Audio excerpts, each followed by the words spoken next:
السلام عليكم ورحمة الله. أحلى اخوات متابعين في الدنيا، أهلا أهلا بيكم. وحشوني، دي قناتي على اليوتيوب، حكايات اليوتيوب. أنا غادة، وحشتوني جدا. ازيكم عاملين ايه؟ النهاردة رياكت جديد وفيديو جديد معايا عن يا ولاد الزوجة الناشز. يعني ايه الزوجة الناشز؟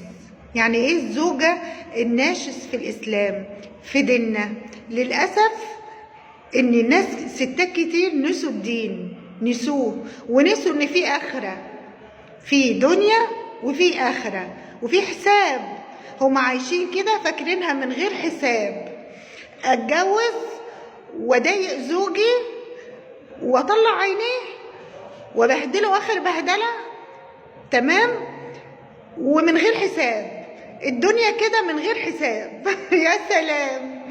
والله ربنا سبحانه وتعالى قال بسم الله الرحمن الرحيم: أفحسبتم أن خلقناكم سدى؟ يعني لو انت فاكرة ان ربنا سبحانه وتعالى خلقنا كده للعب بقى، لا، في حساب، في حساب. هتكلم النهاردة عن الزوجة الناشز. الزوجة الناشز، وامتى يحق للراجل انه يقول عليها ناشز ويبدأ يطبق عقاب ربنا سبحانه وتعالى عليها. الزوجة الناشز يا جماعة، معنى كلمة النشوز هو العلو والارتفاع. يعني ان انا الناشز ده الارتفاع، يعني ان انا اتعالى على زوجي.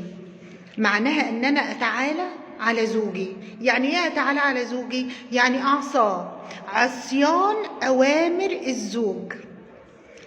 العلو ان انا اتعالى عن ان انا اطيع ربنا سبحانه وتعالى فيه. ده معنى النشوز، ان انا اتعالى على زوجي ولا اطيع اوامره. ده معنى الزوجة الناشز في الاسلام، ان انا ما اسمعش كلامه. يقول يمين انا اقول شمال. يقول لها مثلا وطي صوتك، لا انا اتكلم براحتي. طيب اعملي البيت، لا انا ما اعملش. تمام؟ يبقى ده معنى الناشز، هي التي لا تطيع زوجها. ده ديننا، مش كلامي، ده كلام ربنا سبحانه وتعالى. ده كلام ربنا سبحانه وتعالى. يمكن انا كاتبه الايه، اعوذ بالله من الشيطان الرجيم، لان انا مش حافظاها. بسم الله الرحمن الرحيم: واللاتي تخافون نشوزهن فعظوهن واهجروهن في المضاجع واضربوهن. يبقى النشوز موجود في القرآن وموجود في ديننا. معنى النشوز ان انا ما اسمعش، عصيان، ان انا اتعالى عن اوامر ربنا سبحانه وتعالى في طاعة زوجي، ان انا ما اطيعوش. طب النشوز ده ايه كمان؟ عدم ان انا اسمعش كلامه. ما تخرجيش، لا اخرج، لا اعمل اللي انا عايزاه. ما تعمليش، لا اعمل. يبقى معصية الزوج فيما فرض الله سبحانه وتعالى، ان هو مش هيفرض عليكي حاجة اوامر بقى يعني هتعصي او هتكفري والعياذ بالله. هو هيقول لك حاجات في الحياة العادية، لا انا مش عاملة، لا انا ما وطيش صوتي، لا انا ما اعملش. ما انت قاعدة هنا بتعملي ايه؟ تاخدي فلوس، تصرفي بس كده، تبتزي بولادك. انت الناشز اللي مش يتجوز بقى عليكي مرة، ده يتجوز عليكي مثنى وثلاث ورباع. كلام ربنا سبحانه وتعالى مش كلامي. يبقى لو كانت الزوجة ناشز بتعصى زوجها، بتخرج من غير إذن زوجها، حتى لو كانوا على خلاف، حتى لو كانوا على خلاف. يعني أنا متخانقة مع جوزي، أنزل وأسيب البيت، أرمي ولادي وأمشي.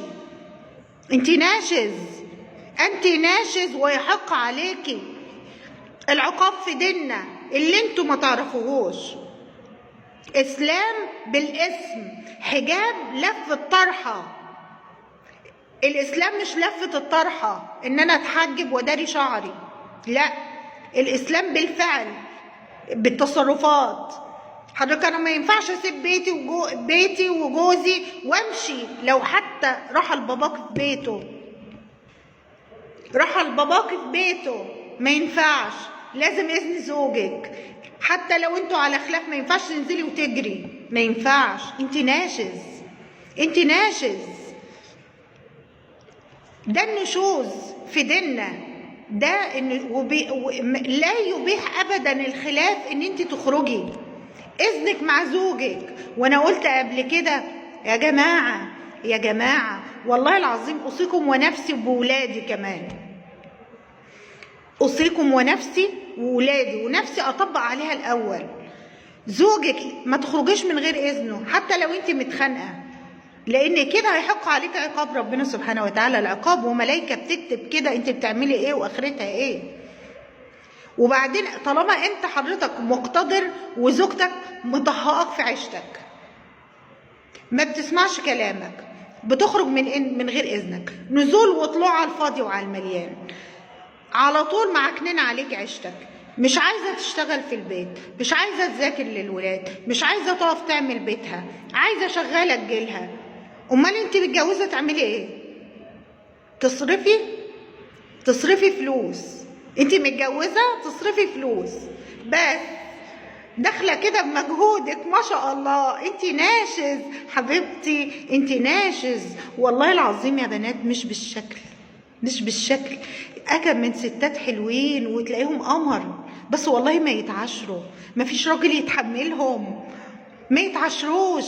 طب الراجل يعمل ايه؟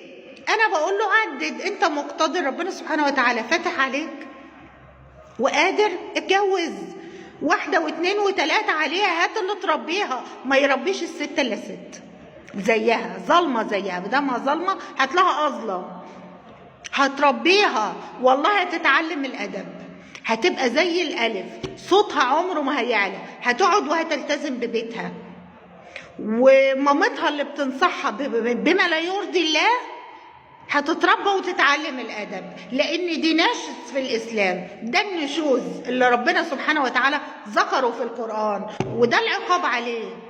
النصيحه، الهجران، الضرب الغير مبرح، ده ديننا، والتعدد ده ديننا. عدد، جرب حد تاني، هات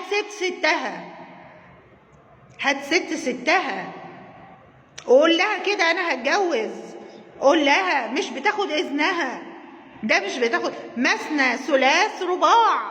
حقك سيد الكل، حقك يا كبير، حقك تتدلع، حقك واحده تكبرك، حقك واحده تعرف قيمتك، حقك واحده تطيعك، حقك ما تتنازلش عنه. ليه؟ عشان واحده ما تساويش ولا ليها كرامه.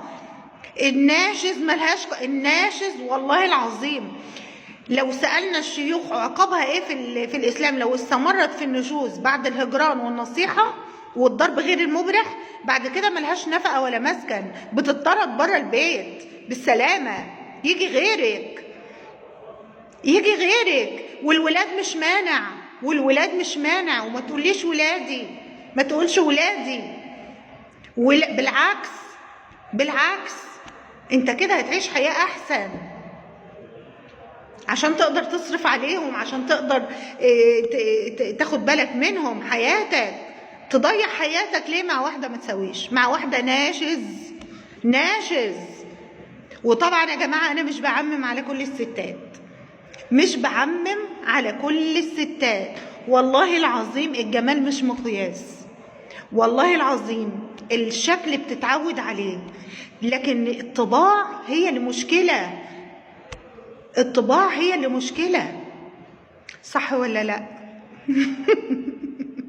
طب والله ده كلام ديننا، والله ده ديننا، ده كلام الدين مش كلامي.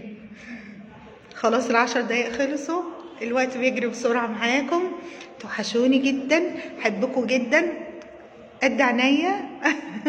اللي ما اشتركش بالقناه يشترك ويفعل الجرس، ولايك للفيديو لو عجبك، وعندك التعليقات قولي لي فيها رايك.